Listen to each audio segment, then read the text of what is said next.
The galaxy was old, very old. Stars had been born and had died, empires had risen and fallen, entire species had vanished, leaving only broken ruins and forgotten warnings. Yet one thing never changed: war. Across the galaxy, war followed clear rules. Big weapons, big fleets, big explosions, power was shown with fire. The louder the weapon, the greater the respect. That was how the galaxy worked. Thousands of alien races lived under this truth. They fought, they conquered, and they defended their space with massive armadas and planet-breaking guns. Even peace was kept through fear. Then there were humans. Humans were strange. They were loud, emotional, unpredictable. They argued with each other more than they fought others. They laughed too much, talked too much, and showed fear openly. And militarily, they were considered weak. Human fleets were small. Human ships looked simple. Human weapons lacked scale. Most alien commanders agreed on one thing: humans are not a serious threat. That belief brought the galaxy to the Galactic Council chamber. The council was a massive station floating above a blue giant star. Its halls were wide enough to hold fleets. Its walls carried the symbols of ancient powers. Hundreds of alien leaders were present: generals, kings, queens, machine minds, energy beings. And at the center of the chamber stood one human, a scientist. Not a general, not a politician, just a human in simple clothing, hands behind his back, eyes calm. The chamber buzzed with quiet laughter. A towering alien commander leaned forward, his armor glowing with battle marks. "Human," the commander said, voice sharp. "Your species survives in a hostile galaxy. You hold territory. You resist stronger empires." He paused. "Tell us, what weapon do you rely on?" Screens activated around the room. Aliens expected to see ships, cannons, missiles, superweapons. The human scientist nodded once, but he did not show ships. He did not show bombs. Instead, a simple image appeared. Lines, symbols, flowing patterns of data. A system. Murmurs spread through the chamber. "That is not a fleet," one alien said. "Where are the weapons?" Another demanded. The human scientist spoke calmly. "This is our primary defense." Silence followed, then laughter. Not polite laughter, not curious laughter, mocking laughter. One alien commander slammed his claws on the council platform. "That is not a weapon," he said loudly. "That is stupidity." Others agreed. No explosive yield. No physical damage. No immediate effect. "What will this do?" an elder asked. "Confuse us." The human did not react. "The system does not explode," he said. "It does not burn planets. It does not kill instantly." The laughter grew louder. A warlord leaned back in his seat. "Then it is useless," he said. "Wars are won by force." The human lifted his eyes. "We did not choose it to win wars quickly," he said. That caught some attention. "We chose it," the human continued, "because it cannot be stopped once it starts." The laughter slowly faded. A few leaders exchanged looks. "What do you mean?" asked an ancient being, its voice slow and heavy. The human pointed at the system. "It grows," he said. "It spreads. It adapts." A commander scoffed. "Everything spreads. Everything can be destroyed." The human shook his head. "Not this." The council demanded details. How does it attack? How does it kill? How do we defend against it? The human answered carefully. "It does not attack. It does not kill. It does not fight." That answer angered many. "Then why bring it here?" a general shouted. The human took a breath. "Because once it begins," he said, "no one controls it, not even us." The chamber fell silent again. But this time, the silence was not respectful. It was annoyed. The council saw weakness. A species that feared its own creation. A species afraid of commitment to real war. After brief discussion, the verdict was clear. Humans were bluffing. The system was meaningless. A minor empire proposed a test. A small invasion, they said. No planet destruction. No extermination. Just enough force to prove a point. The motion passed quickly. Human space would be entered. Human defenses would be observed. Human weakness would be confirmed. The human scientist was dismissed. As he turned to leave, an elder called out. "Human," it said, "if this system is so dangerous, why create it at all?" The human paused. He did not turn around. Because we learned long ago, he said quietly, that some problems cannot be ended, only allowed to reveal themselves. He walked away. The council laughed again. Orders were sent. Fleets prepared. The invasion would begin within days. No one in the chamber noticed the human's final words being recorded automatically into the council archives. No one realized that the system had already been shared, not through weapons, not through ships, but through cooperation, through trade, through shared knowledge. The galaxy did not feel the change, not yet, but it had already started, and it would not stop. The galaxy would soon learn that the worst weapon is not the loudest one, but the one that never stops. The alien fleets arrived quietly. That alone was strange. Normally, an invasion shook space itself. Sensors screamed. Stars lit up with engine fire. Enemy signals flooded every channel. But this time, nothing. Dozens of alien warships crossed into human-controlled space, and nothing stopped them. No alarms, no warnings, no resistance. The commanders were pleased. Humans are smarter than we thought, one said. They know when to surrender. The fleets advanced deeper. Human space looked normal. Trade stations still operated. Cargo ships moved calmly between planets. Communication signals were steady and clear. Too clear. Scan everything, ordered the lead commander. Scans returned clean results. No hidden fleets, no minefields, no energy spikes. Human worlds were open, unprotected. The invasion force split into groups. Some moved toward major human systems. Others stayed behind to secure supply lines. That was when the first report came in. A logistics officer frowned at his display. Our supply ship is late, he said. How late? The commander asked. Only a few minutes. The commander waved it off. Space delays happen. Minutes later, another message arrived. Navigation data did not match star maps exactly. Not wrong, just slightly off. Coordinates were still valid, but the margins were strange. Routes felt longer than expected. It's probably outdated human mapping, someone said. The fleet continued. On a human colony world, alien troops landed peacefully. There were no defenses, no soldiers waiting. Humans watched from a distance. Not angry, not afraid, just quiet. The aliens took control of communication hubs, power stations, and orbital platforms. Everything worked, but not perfectly. A generator shut down for a few seconds, then restarted. A shield flickered, then stabilized. A data relay repeated the same message twice. Small problems, too small to matter. The commanders celebrated. The humans built nothing worth stealing, one general laughed. But engineers were uneasy. Systems are responding slower, an engineer reported. Only by milliseconds, but the delay is increasing. How fast? The commander asked. Very slowly, the engineer said, but constantly. The commander frowned. Fix it. We are trying, the engineer replied. But nothing is broken. That made no sense. On another ship, a navigation officer noticed something worse. Every jump calculation required more adjustments than before, not many, just enough to be noticed. Are human gravity fields interfering? The officer asked. No, the science unit replied. Everything is normal. Normal. That word repeated across reports. Everything was normal, yet nothing felt right. Back at the Galactic Council, leaders watched the invasion feeds. They saw no explosions, no battles, no heroics.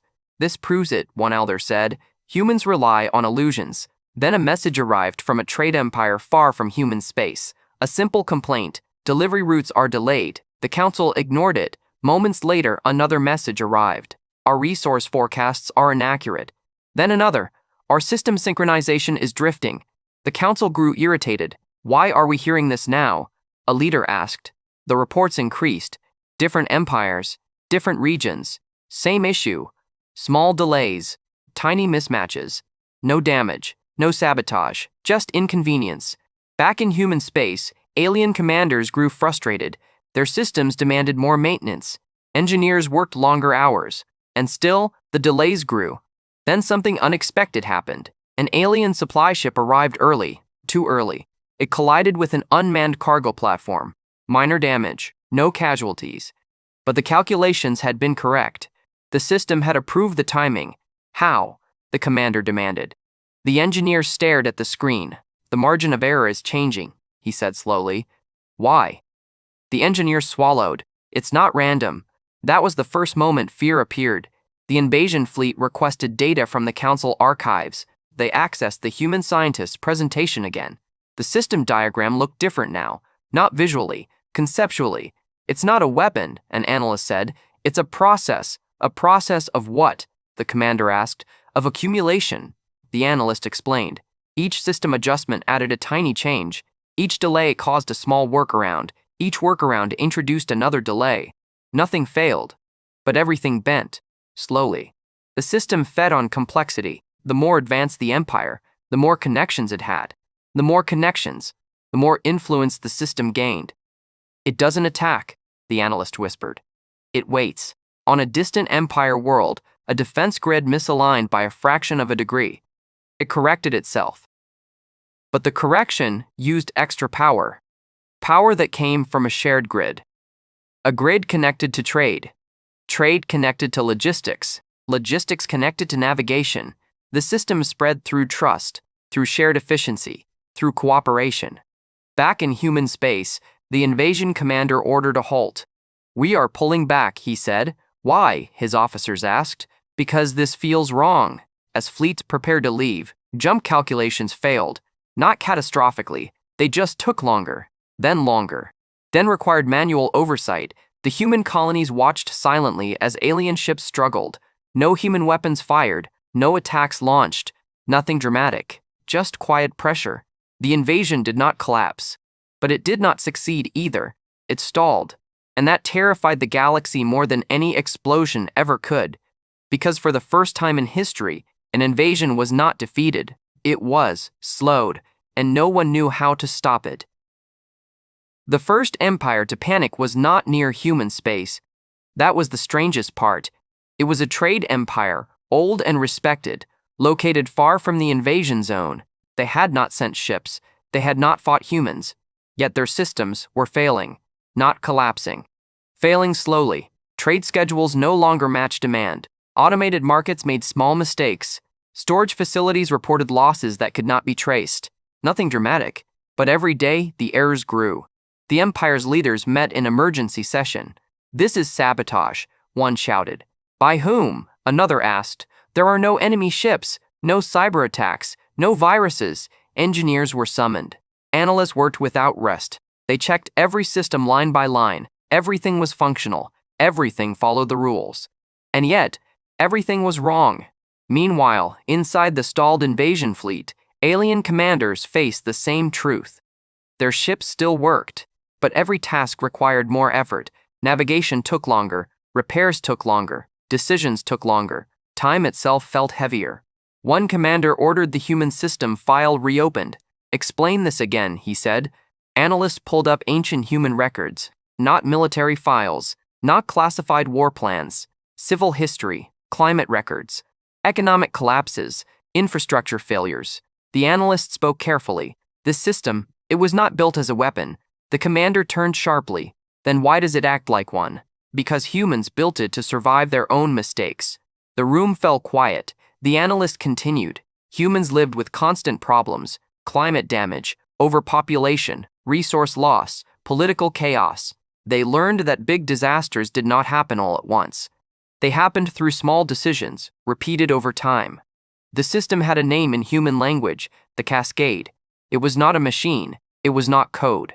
It was a method, a way to connect systems so tightly that small inefficiencies could no longer be ignored. It amplified delay. It rewarded simplicity. It punished complexity. The more complicated a system became, the more pressure it felt. Alien commanders began to understand.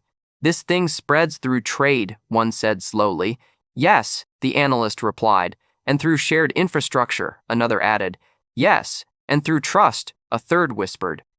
The analyst nodded. Humans designed it to reveal weaknesses, not quickly, not violently, but honestly. On the council station, panic finally reached the leaders. Reports flooded in. A mining empire lost production due to timing drift. A military alliance misfired defensive drills. A supply world spoiled food because schedules slipped. None of it could be blamed on humans directly. The system followed rules perfectly. That terrified them. An elder opened the archive recording of the human scientist again. His warning played clearly. We chose it because it cannot be stopped once it starts. The elder finally understood. You don't stop it, the elder said. You change how you live with it. But empires were not built to change. They were built to control. Some leaders demanded retaliation. Destroy human space, erase their worlds, end the source. Fleets were ordered, but fleet coordination now required more time, more fuel, more oversight. The cascade did not block commands. It delayed them. Every delay created more adjustments. Every adjustment created more delay. On a border world, an alien admiral watched his fleet struggle to form formation, not failing, just drifting. He slammed his console in anger. This is madness. They are not even fighting us. A junior officer spoke carefully. Sir, maybe that is the fight. The admiral froze. Back in human space, the colonies continued their routines. Humans still argued, still disagreed, still made mistakes, but their systems were simpler, less optimized, less connected. They had learned to live with inefficiency. The cascade barely touched them. That truth horrified the galaxy. The weapon was not targeting aliens. It was revealing who relied too much on perfection. An emergency council meeting was called. This time, panic was open. What does humanity want? A leader demanded. Submission. Another asked. Control. A third shouted. Silence followed. Then a quiet voice spoke. A human representative. Not the scientist. A diplomat. We want nothing, the human said. That angered many. You unleashed this. A commander accused. The human nodded. Yes. Then fix it. The human shook his head. We can't. The chamber exploded with noise. Lies. Tricks. Threats. The human waited, then spoke again. We did not build the cascade to punish the galaxy. We built it because we failed to control ourselves. The council fell quiet. We learned, the human continued, that systems that collapse quickly can be rebuilt. But systems that collapse slowly teach. The human looked around the chamber. You asked for our weapon. This is it. Fear spread, not of human power, but of human thinking. The galaxy realized too late, this weapon did not conquer worlds. It forced civilizations to face their own design, and most of them were not ready. The galaxy did not fall in fire. That was the first shock. There were no stars exploding, no planets shattered in half, no great final battles that poets could record. Instead, the galaxy began to crack quietly. At first, leaders refused to believe it was real. These are temporary problems, they said. Small errors, fixable delays. But the reports did not stop. They multiplied. A food world missed a delivery window by a single day. Crops spoiled in orbit. The next shipment arrived late, trying to replace it. A defense fleet failed a routine drill. Their weapons did not fire together. No damage was done, but confidence was shaken. A trade alliance lost track of credits for a few hours. Not stolen, just misplaced. Every problem was small, but they stacked. Each solution added new systems. Each new system added new links. Each link fed the cascade. Engineers worked without sleep. They simplified code. They rewrote schedules. They removed automation. For a moment, things improved. Then they worsened again, because the galaxy had been built on one belief: efficiency is strength. And now efficiency was the weakness. On a powerful empire's capital world, a council met in fear. Our military still functions, a general said. We are not under attack. Then why are we losing control? The ruler asked. No one answered. Across the stars, fleets stood ready, but unable to move as one. Fuel calculations needed constant updates. Routes that worked yesterday needed correction today. Nothing was broken. Everything demanded attention. The cascade did not destroy systems. It exhausted them. Civil unrest followed. Citizens waited longer for food, longer for transport, longer for answers. Governments blamed rivals. Trade partners accused each other of sabotage. Old grudges returned. Small wars began, not because of humans, because of fear. And fear moved faster than reason. One empire launched a strike against a neighbor, blaming them for supply interference. The attack failed, not because of defense, because coordination collapsed mid-operation. Ships arrived too early, others too late.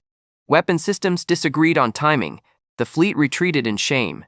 That was when panic truly spread. The Galactic Council reconvened. This time, there was no order. Leaders shouted. Accusations flew. Threats were made openly. One elder struck the council floor. "This is madness," it said. "We rule the stars." A quieter voice replied. "Did we, or did our systems rule for us?" Silence followed. That question hurt more than any weapon. A report arrived from human space. Humans were fine. Their trade was slower than before. Their ships were not elegant. Their systems lacked perfect timing. But they worked. Humans adapted. They rerouted by instinct. They argued loudly. They made messy decisions.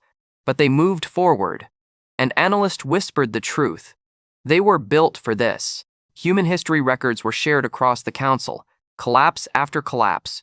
Recovery after recovery. Humans had lived with slow disasters for centuries. Climate damage. Economic failure. Broken systems.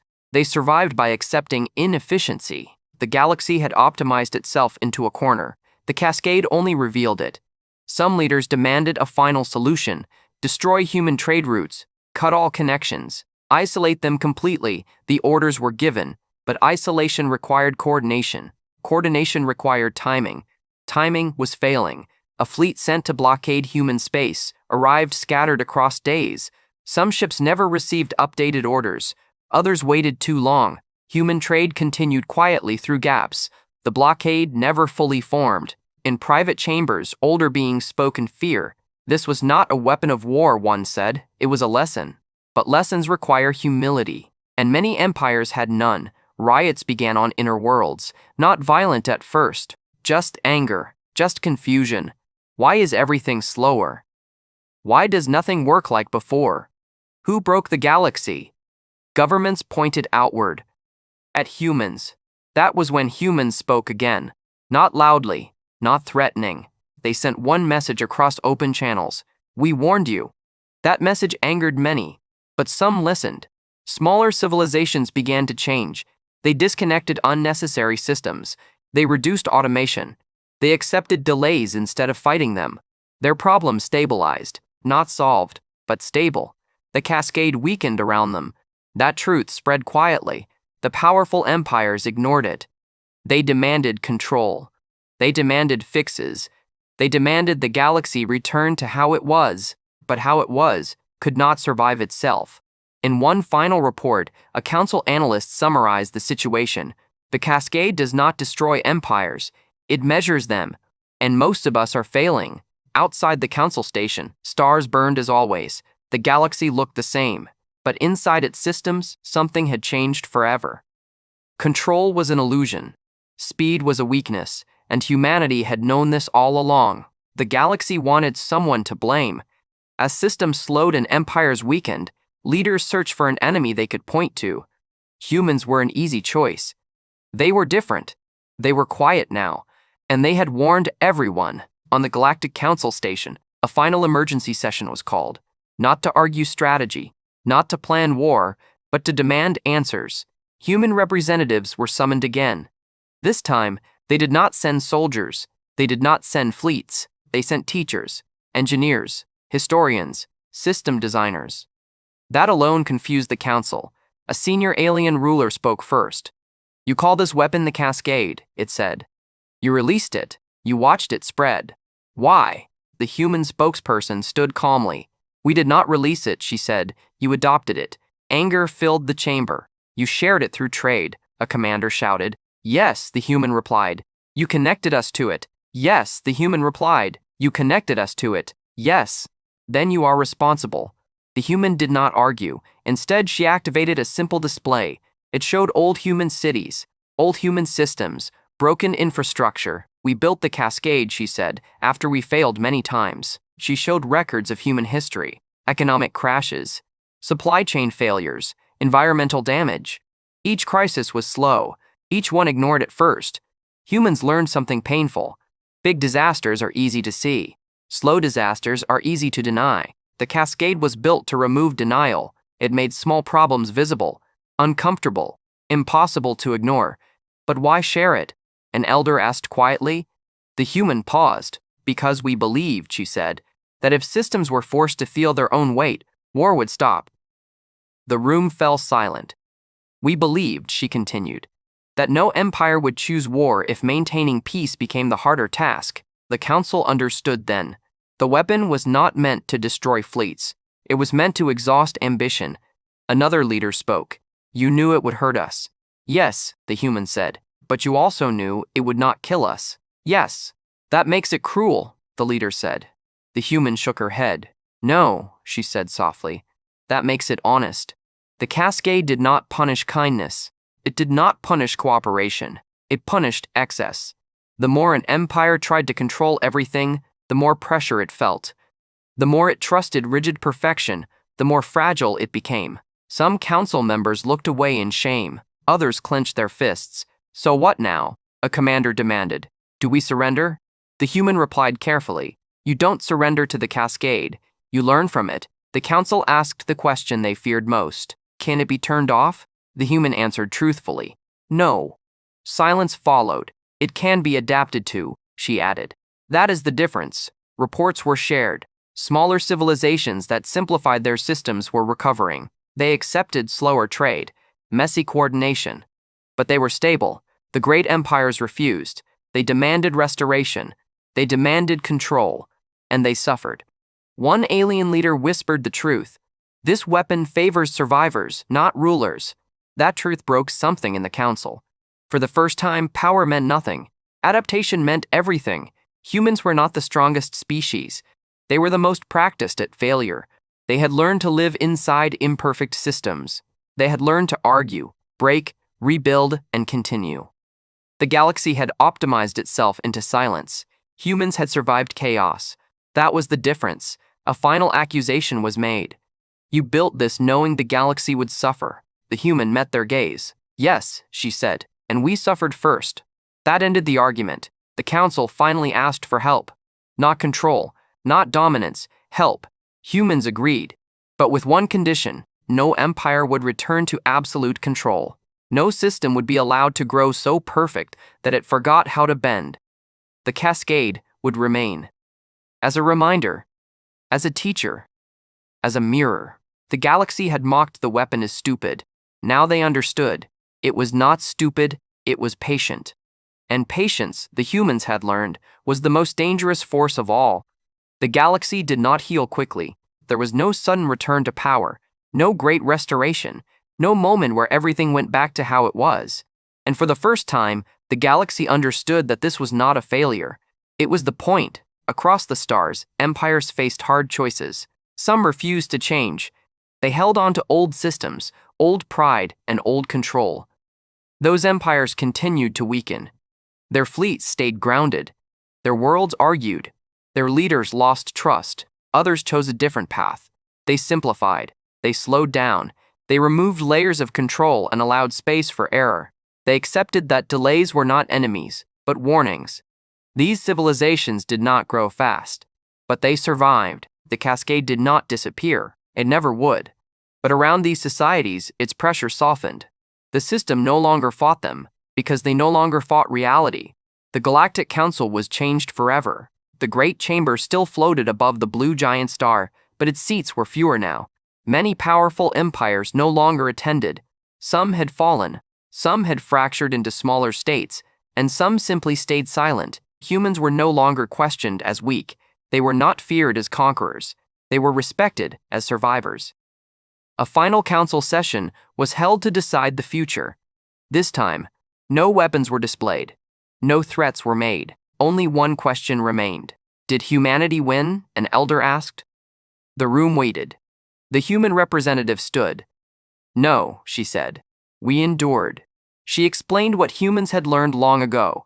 Winning ends conflict. Endurance changes behavior. The galaxy had been built to win wars. Humans had been built to survive mistakes. That difference shaped everything. The cascade was not removed. It was written into galactic law. Systems would never again be allowed to grow so perfect that they could not bend. Absolute efficiency was banned. Redundancy was encouraged. Human advisors traveled the stars, not as rulers, but as guides. They did not give orders. They told stories. Stories of cities flooded because warnings were ignored. Stories of markets collapsing slowly while leaders argued. Stories of survival through chaos. The galaxy listened. Not because humans were powerful, but because humans had lived through failure and still stood. On one distant world, a former warlord watched his people rebuild simpler systems. Trade was slower, life was harder, but it was stable. He finally understood, power that cannot slow down destroys itself. Years passed, then decades. The galaxy became quieter, not peaceful, but aware. Wars still happened, but fewer. Wars still happened, but fewer. When systems strained, leaders recognized the signs. They did not ask, "Who is attacking us?" They asked, "What are we ignoring?" Human space remained unchanged, messy, argumentative, imperfect, and alive. In the end, the galaxy recorded the event under a simple title: the Age of Consequences.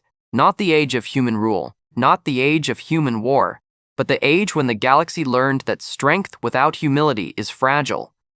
A young alien historian once asked a human teacher, "Why did you call it your worst weapon?"